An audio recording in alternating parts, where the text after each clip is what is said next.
you can't treat eating disorders without knowing some therapeutic stuff. Like you need to be able to apply, you need to become comfortable with it because they are mental health diagnosis. If you just try to treat the symptoms, it's not going to be effective because you're not going to connect with the person.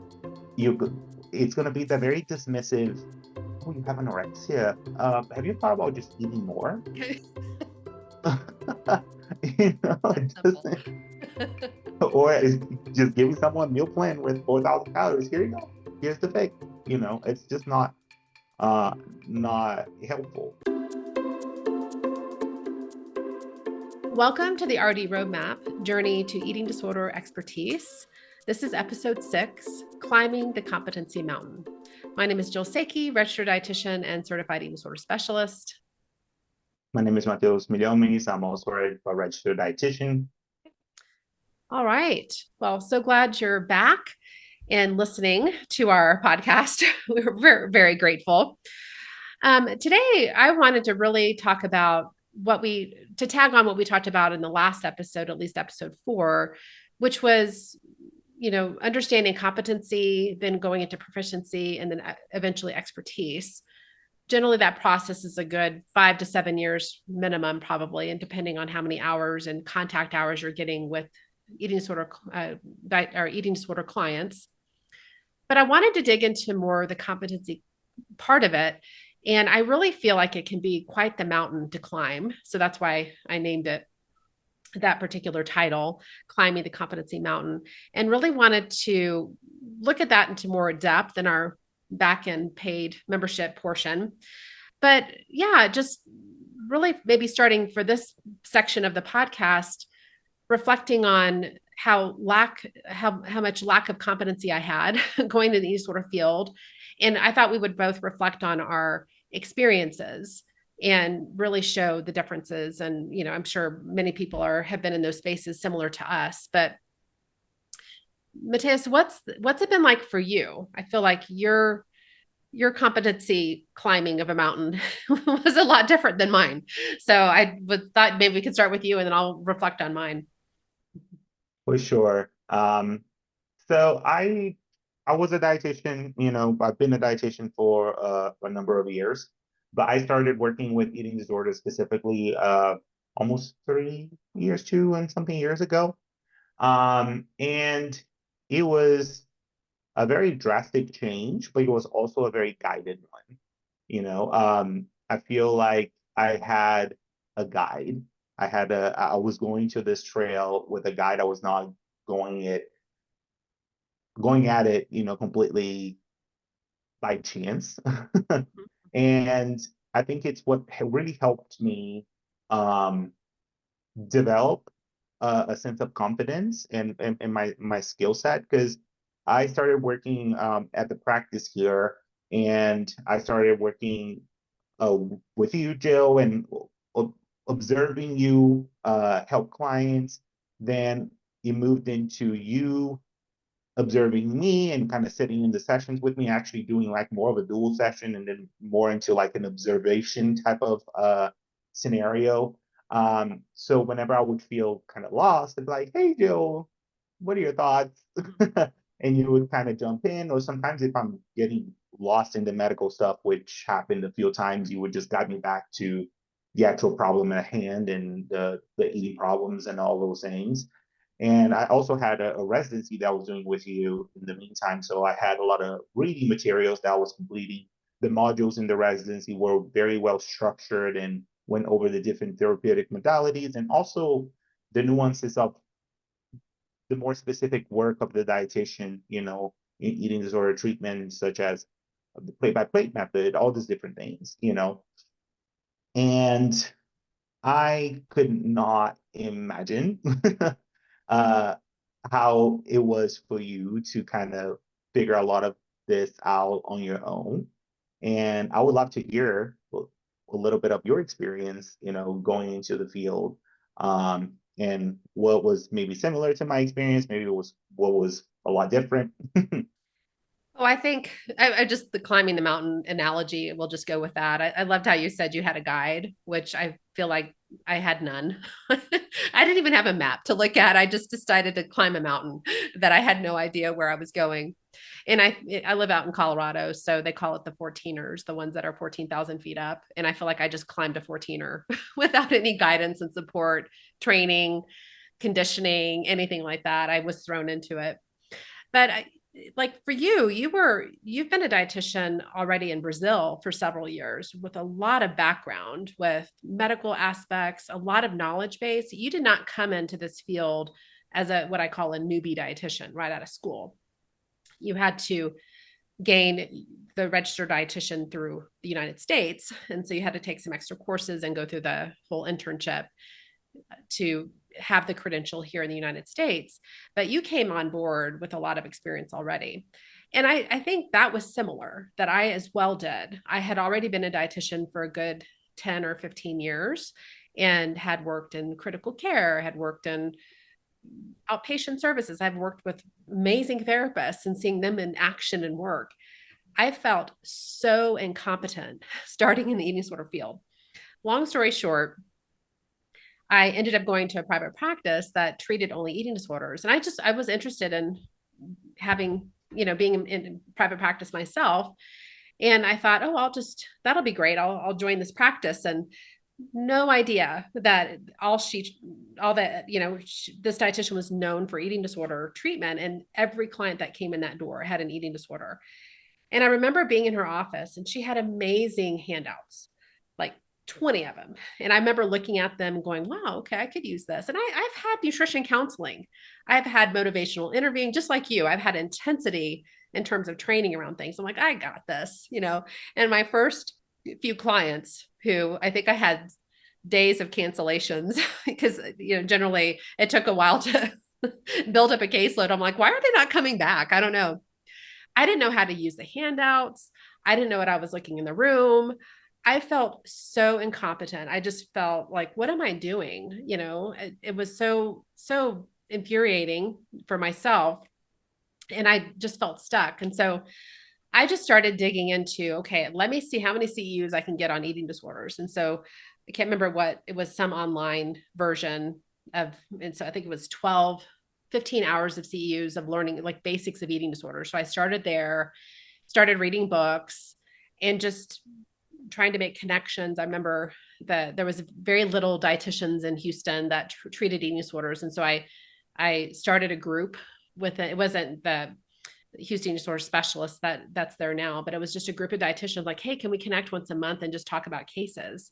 And I had a dietitian in the practice, another dietitian that worked there that mentored me to some extent. But I went in blind. And so to me, it's like climbing a 14-hour mountain without having conditioning, without having a map. And that was miserable.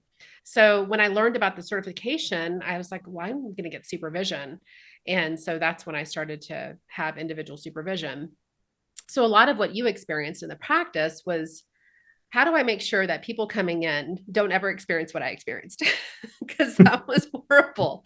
So anyway, that was my experience of it. So I thought it would be helpful to kind of go through that in the first 15 minutes or so and just review like, hey, you're not alone, and hopefully you can be in a situation where you have a lot more guidance and support and mentorship and supervision.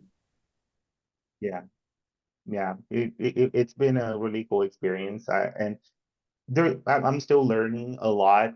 And I remember that even with guidance, there were aspects of it that were still hard, with like learning the concept of empathy and like practicing it. And then the person starts crying in front of me, and I'm like, um, oh my God, what do I do with this now? Be able to handle emotions. Hard. Oh, one of the first clients I Yeah. remember seeing,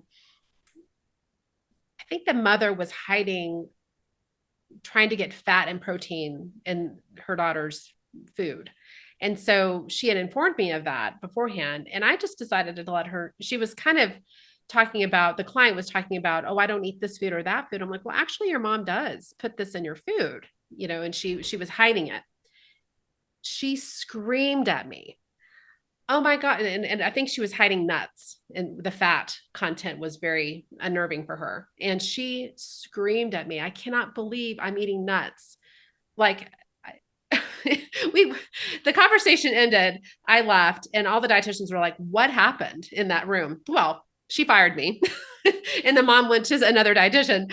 I didn't know. I was like, I just told her she was eating nuts. I had no idea that she was going to have that type of reaction. But I remember that deer in the headlights look of like, oh my gosh, I'm being screamed at. And I just let her informed her. And the mom was so mad at me because she's like, I was finally getting her to gain weight. I figured out a way to hide these nuts, which are high calorie, to get them in. And she was so infuriated with me. So again, we've all been in that situation for sure. But I remember that first few months of working in that and going, what am I doing? So yeah, so we want you to know that there are going to be some 8 crucial core competencies. That's something that I kind of figured out. And we're going to kind of use the analogy of climbing a mountain and having a mentor throughout this. We're going to learn about that in the back end of the podcast. But is there anything else you would add with the competency piece of it? The first 3 years, like we discussed in the episode 4, that you would want to add to that? I think that the competencies really help empower you to be able to be effective and avoid some of the miserable fails, in the field.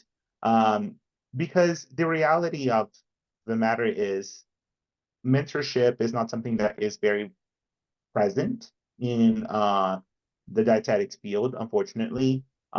People and actually practicing as a dietitian is a very short part of your training that you actually get to practice, Mm-hmm. So I think it's gonna be very helpful to kind of guide the process a little bit and kind of help you have an understanding of some things that you need to focus on to be more to become more confident and be able to help people more efficiently, Yeah. and see eating disorders more as a whole picture versus the medical piece that maybe you're more acquainted with, you know. Mm-hmm. Um, so I think it'll be super, super cool to talk about.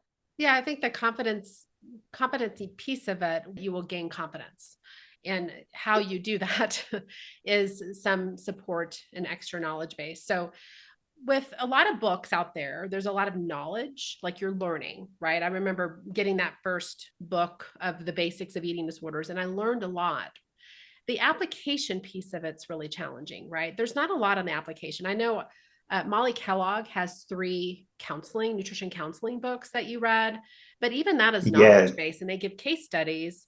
Yet actually seeing clients and putting your knowledge and application together is what's really a lot of times missing.